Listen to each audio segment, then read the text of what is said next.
талантливи артисти, които са решили да се изявят тази вечер. Казвам се Ирина Даксфорд и от 23 години живея в Норвегия, в една тъмна, студена и трудна страна, която няма нищо общо с нашия български топъл и слънчев менталитет. Така. Преди няколко месеца моята мъж каза: Ива, нека да пробваме Бургас.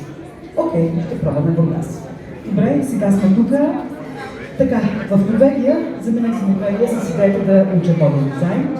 Учих моден дизайн, създадах малка модна марка, правя дрехи, била съм на Oslo Fashion Week, в Париж участия, навсякъде на много интересни други държави. В момента представям 3 дрехи, които са изработени от мен, които са малко комерциални, които носят положителна енергия, енергията на моите ръце. Те са създадени за миниатюрни и елегантни дами, които искат да бъдат единствени и уник. И все пак не забравяйте, че възраст не съществува. Ние комуникираме чрез дрехите си към външния свят. И всъщност ние показваме нашата младост, нашият стил. Значи не е до възрастта, а до това как се обличаме и какво искаме да кажем на хората за нас. Отделно, картините започнах да рисувам преди 3 години. Картините са ми вдъхновени от норвежката тъмнина. Дълга, тъмна и тежка зима, която ме накара да погледна в себе си и да се отворя на спиритуално ниво. Самите картини са вдъхновени от видения, от сънища, спиритуално развитие и медитация.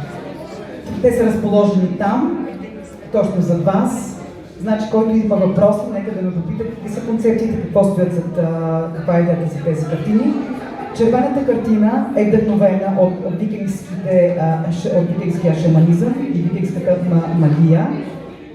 Викингите, между другото, са използвали червената мухоморка за предсказание на бъдещето, за защита и така нататък. Там е изобразен викингския символ на защитата. Червената мухоморка, хората казват, че тя е отровна, но всъщност тя не е. Тя буства спиритуализма и духовното развитие. Буда, Шива, погледнете вътре в себе си, усетете живота около вас, вашата енергия и вашата аура. Това е от мен. Отделно искам да ви кажа, че се занимавам също и с билки, натурални продукти аюрведа.